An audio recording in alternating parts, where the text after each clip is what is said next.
હવામાન વિભાગ આગાહી કરી રહ્યું છે કે આગામી 5 દિવસ સુધી સારો વરસાદ નથી પડવાનો, પરંતુ બીજી બાજુ એમ પણ કહે છે કે ઉત્તર ગુજરાતમાં યલો એલર્ટ છે। હવે આ તમામ પરિસ્થિતિઓ વચ્ચે ગુજરાતીઓ આકાશ તરફ મીટ માંડીને બેઠા છે કે વરસાદ એક લાંબો બ્રેક લીધો છે, ક્યારે ગુજરાતમાં ફરી વરસાદ આવે છે। અનેક નિષ્ણાતો અલગ અલગ આગાહી કરી રહ્યા છે, પરંતુ હવામાન વિભાગ જે કહી રહ્યું છે એ મુજબ બનાસકાંઠા અને સાબરકાંઠામાં ભારે વરસાદનું યલો એલર્ટ આપવામાં આવ્યું છે। બીજા જિલ્લાઓમાં હળવાથી મધ્યમ વરસાદની આગાહી થઈ છે। ગુજરાતમાં 6% વધુ વરસાદ નોંધાયો છે એવી પણ વાત થઈ છે। અમદાવાદના શહેરી વિસ્તારમાં વરસાદ નથી। આ તમામ આગાહી આજે હવામાન વિભાગે કરી છે, પરંતુ ઉત્તર અને મધ્ય ગુજરાતની સ્થિતિ હજુ પણ કફોડી છે। જળાશયોમાં પાણી ઓછા છે અને આ બધાની વચ્ચે તાત રાહ જોઈને બેઠો છે।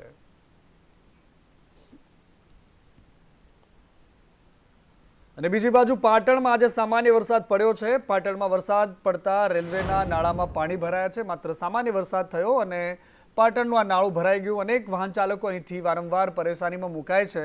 આ એ જ નાળું છે કે જ્યાં સામાન્ય વરસાદથી પણ આ જ પ્રકારની પરિસ્થિતિ ઊભી થાય છે। આ રેલવે નાળામાં વાહનો ફસાતા ટ્રાફિક જામના દ્રશ્યો સર્જાયા હતા।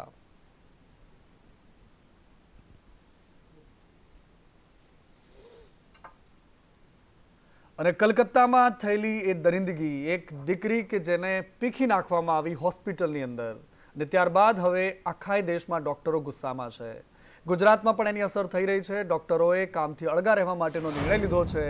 ઇન્ડિયન મેડિકલ એસોસિએશને જાહેરાત કરી છે કે હવે 24 કલાક દરમિયાન ડોક્ટરો હડતાલ પાડશે, કામથી અળગા રહેશે। આ સમય દરમિયાન ઇમરજન્સી સેવાઓ ચાલુ રહેશે। શનિવારે સવારે 6 વાગ્યાથી ડોક્ટરોની હડતાળ છે। રવિવારે સવારે 6 વાગ્યા સુધી તેઓ કામથી અળગા રહેવાના છે। એએમએના પૂર્વ પ્રેસિડેન્ટ મોના દેસાઈએ આ પ્રકારે ગુજરાતમાં પણ જાહેરાત કરી છે। જનરલ હોસ્પિટલમાં જોઈએ તેવી સુવિધાઓ નથી હોતી, યોગ્ય માત્રામાં સીસીટીવી કેમેરા પણ નથી હોતા, અને એટલા જ કારણે ડોક્ટરોનો જીવ પણ જોખમમાં હોય છે। એવા અસામાજિક તત્વો અને આવા લફંગા તત્વોથી કે જ્યાં ડોક્ટરોની સુરક્ષા સામે સવાલ થાય છે।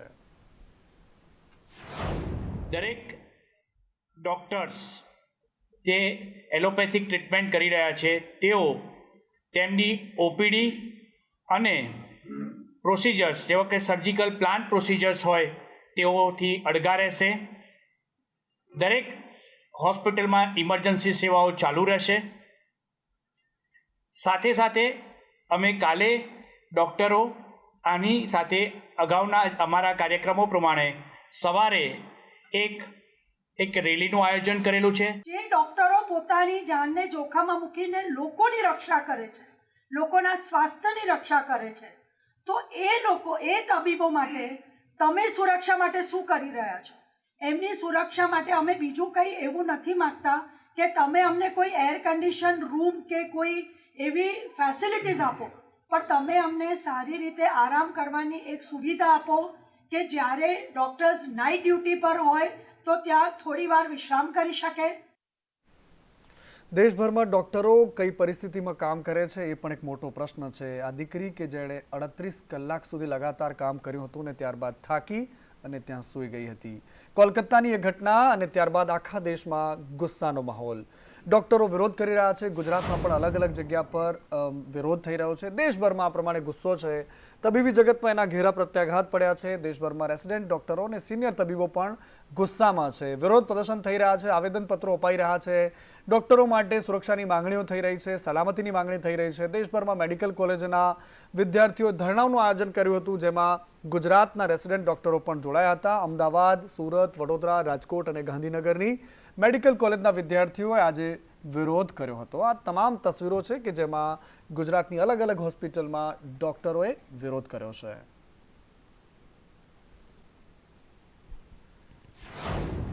અને આ હડતાલ છે, હડતાલના કારણે એક બાજુ ગુજરાતમાં રોગચાળાનો ભરડો ચાલી રહ્યો છે। ચોમાસું અને ખાસ કરીને એમાં પણ જ્યારે વરસાદ ઓછો થયો છે, એ બધી જ પરિસ્થિતિ વચ્ચે ઘરે ઘર બીમારીના ખાટલા છે। અને બીજી બાજુ એક દીકરીના જીવ ગયા પછી ડોક્ટરો પોતાની સુરક્ષાની માંગ સાથે મેદાનમાં છે। ડોક્ટરોની પીડા પણ યોગ્ય છે, અને બીજી બાજુ દર્દીઓ અત્યારે પરેશાન થઈ રહ્યા છે। ઠેર ઠેર મોટી સંખ્યામાં લાઈનો લાગે છે, અને ત્યારબાદ જે પરિસ્થિતિ છે તે આ 3 તસવીરોમાં આપણે જોઈ શકીએ છીએ।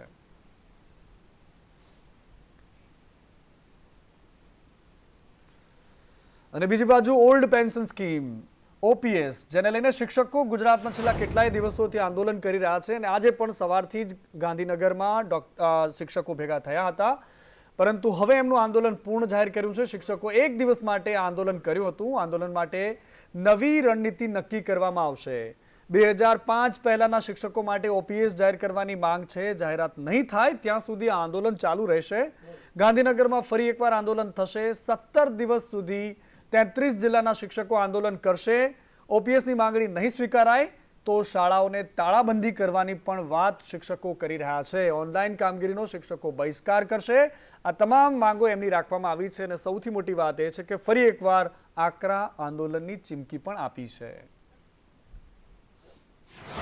કે આજે અમે રજા મૂકીને આવ્યા છીએ, પરંતુ અમે રોજ 1 કલાક, રોજ અડધો કલાક વધારે ભણાવી અને આજે જે બાળકો માટે જે અમે રજા મૂકી છે અને બાળકોનું શિક્ષણ કાર્ય બગડ્યું છે અમારા થકી, એ અમે પૂરું કરાવીશું. અમે જે નવા કાર્યક્રમ જાહેર કરીશું 17 દિવસ પછી, ત્યારે પણ અમે કહીશું કે બાળકોને નુકસાન ના થવું જોઈએ.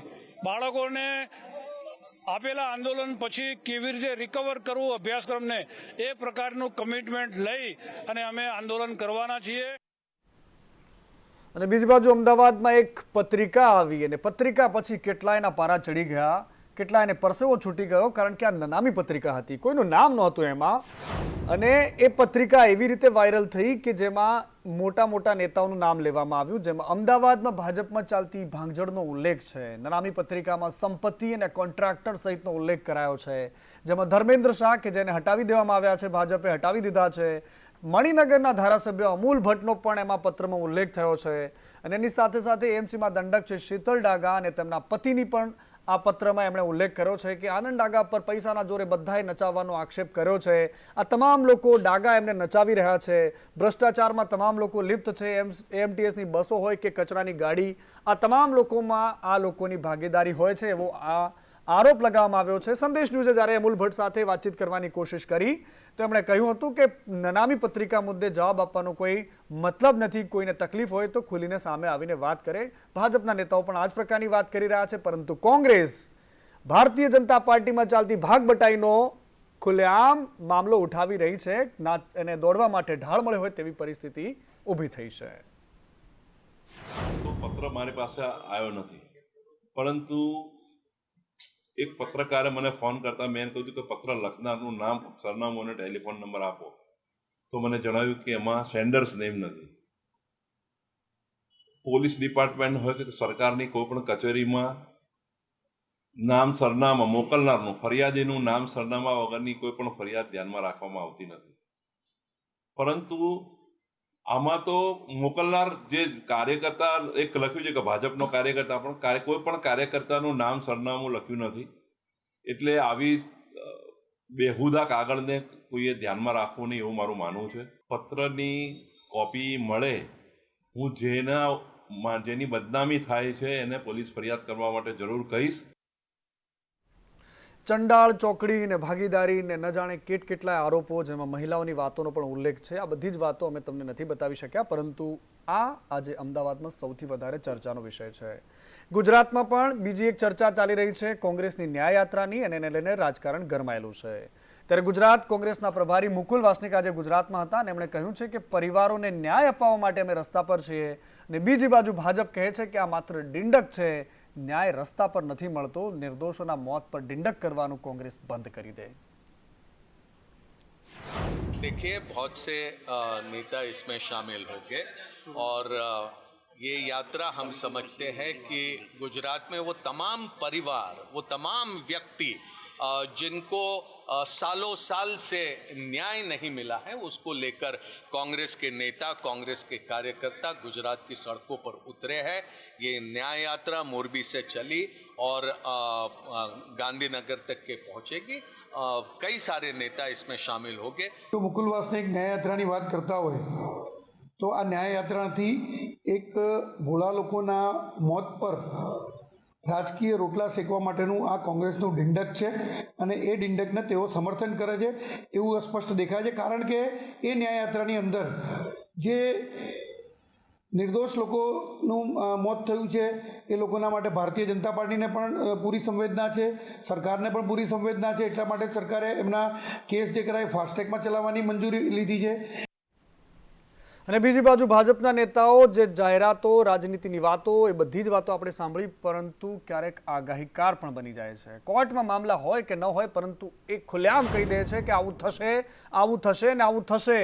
અમે વાત કરી રહ્યા છીએ રાજકોટ જિલ્લા ભાજપના અધ્યક્ષ અલ્પેશ ઢોલરિયાની, કે જેમણે એક કાર્યક્રમમાં એક ચોંકાવનારું નિવેદન આપી દીધું. એમણે કહી દીધું કે ગણેશ જાડેજાને જામીન મળવાના છે, બસ 1-2 દિવસની વાર છે, તેઓ આપણી વચ્ચે આવી રહ્યા છે અને આપણે એમના સ્વાગત માટેની ભવ્યાતિ ભવ્ય તૈયારીઓમાં લાગી જવાનું છે.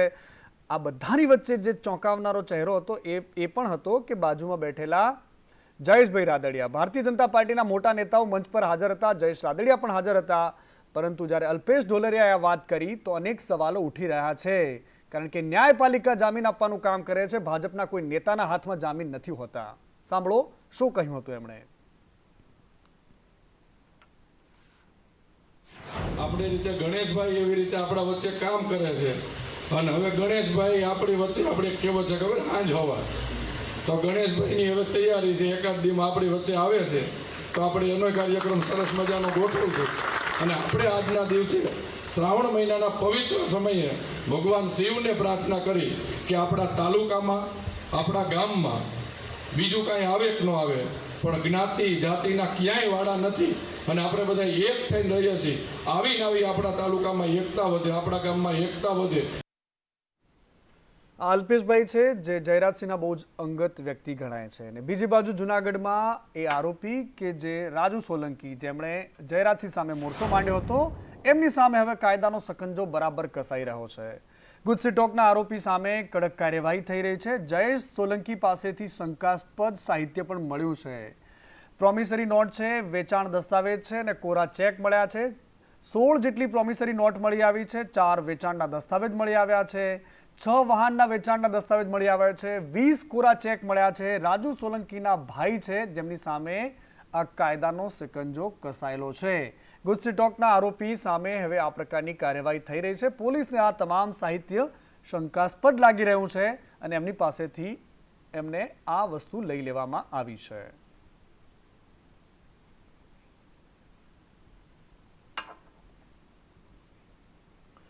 અને બીજી બાજુ કાજલ હિન્દુસ્તાની, કે જેમની મુશ્કેલીઓમાં બિલકુલ ઘટાડો નથી થતો, હવે ફરી એકવાર એમને કોર્ટમાં હાજર થવા માટે સમન્સ આપવામાં આવ્યું છે. મોરબી સેશન્સ કોર્ટનું કાજલને હાજર થવા માટે સમન્સ ફટકારાયું છે. પાટીદાર સમાજની દીકરીઓ માટે એમણે ટિપ્પણી કરી હતી ને ત્યારબાદ કાજલ સામે બદનક્ષીનો દાવો દાખલ કરાયો હતો. મોરબીમાં મનોજ પનારાએ આ દાવો દાખલ કર્યો હતો. 17 નવેમ્બરે કોર્ટમાં હાજર થવા માટે સમન્સ ફટકારવામાં આવ્યું છે. કાજલ સામે ફોજદારી ગુનો નોંધવા પર કોર્ટની તાકીદ કરવામાં આવી છે. કાજલબેન હિન્દુસ્તાની વિરુદ્ધ જે ક્રિમિનલ બદનક્ષીની ફરિયાદ નામદાર કોર્ટમાં કરવામાં આવેલ હતી, જે તારીખ 2/4/24ના રોજ દાખલ કરેલ હતી, જેમાં નામદાર કોર્ટમાં ક્રિમિનલ ઇન્ક્વાયરી નંબર પડેલો હતો. નામદાર કોર્ટમાં ક્રિમિનલ ઇન્ક્વાયરી નંબર ચાલી જતા તારીખ 14/8/24ના રોજ નામદાર કોર્ટે હુકમ કરેલ છે કાજલબેન હિન્દુસ્તાની વિરુદ્ધ કે નામદાર કોર્ટમાં કાજલબેન હિન્દુસ્તાની વિરુદ્ધ ફોજદારી કેસ રજીસ્ટર કરવામાં આવે અને એના વિરુદ્ધ પ્રોસેસ ઇસ્યુ કરવામાં આવે, એટલે કે સમન્સ પાઠવવામાં આવે અને આગામી તારીખ 17/9/24ના રોજ કાજલ હિન્દુસ્તાની નામદાર કોર્ટમાં હાજર રહેવા માટેની નોટિસ પાઠવેલ છે. અને બીજી બાજુ અમદાવાદમાં ડેપ્યુટી મેયર અને ટીપીઓ વચ્ચે માથાકૂટની ઘટના સામે આવી હતી. સમગ્ર ઘટના મામલે ડેપ્યુટી મેયર જતીન પટેલનો ખુલાસો હવે સામે આવ્યો છે. મૂળ પ્લોટ કરતાં વધારે માપના પ્લોટ પર મંજૂરી આપી છે. ટીપીઓ રાજેશ પટેલે બાંધકામ માટે મંજૂરી આપી હતી. પ્લાન પાસ કરવામાં પ્રોપર્ટી કાર્ડ કેમ ન માંગ્યું તેવી વાત પણ જતીન પટેલે કરી છે.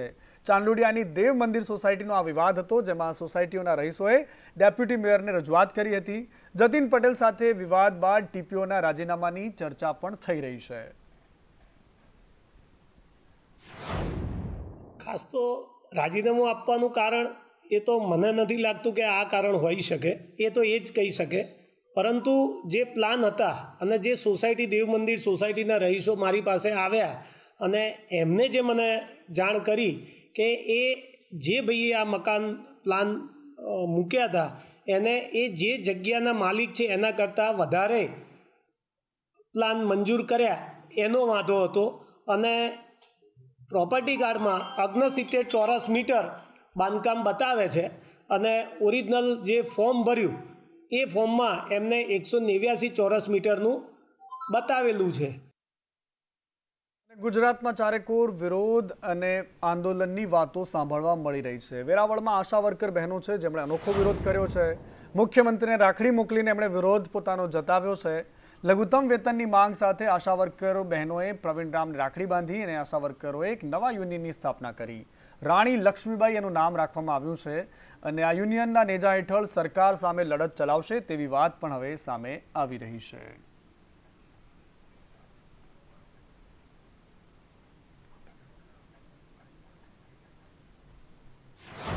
સોમનાથ જિલ્લાના બેનું બધા આજે વેરાવળ ગાર્ડનમાં ભેગા થયા છે અને બધાની એક જ માંગ છે કે ભાઈ તરીકે રાખડી મોકલી છે તો ભાઈ જરૂર બહેનોને ભેટ આપે અને અમારું લઘુત્તમ વેતનની માંગણી છે એ ભાઈ અમને પૂરી કરી દે. બીજી બાજુ બગસરામાં નદીપરા વિસ્તારમાં મહિલાઓ હવે રણચંડી બની છે. 4 મહિનાથી ભૂગર્ભ ગટરના ઉભરાતા પાણીથી લોકોમાં ગુસ્સો છે. અનેક રજૂઆતો કરી પરંતુ કોઈ જ કામગીરી ન થઈ અને એના કારણે ધારી જવાના રસ્તાને મહિલાઓએ ચક્કાજામ કરીને રોકી દીધો. રસ્તા પર પથ્થરો મૂક્યા અને રસ્તા પર ચક્કાજામ કર્યો. મહિલાઓ એસટી બસ આવી હતી જેને પાછી મોકલી દીધી કારણ કે લોકો કંટાળ્યા છે આ કામથી અને રસ્તા વચ્ચે હવે એમણે પથ્થર મૂકીને વિરોધ વ્યક્ત કરવો પડી રહ્યો છે.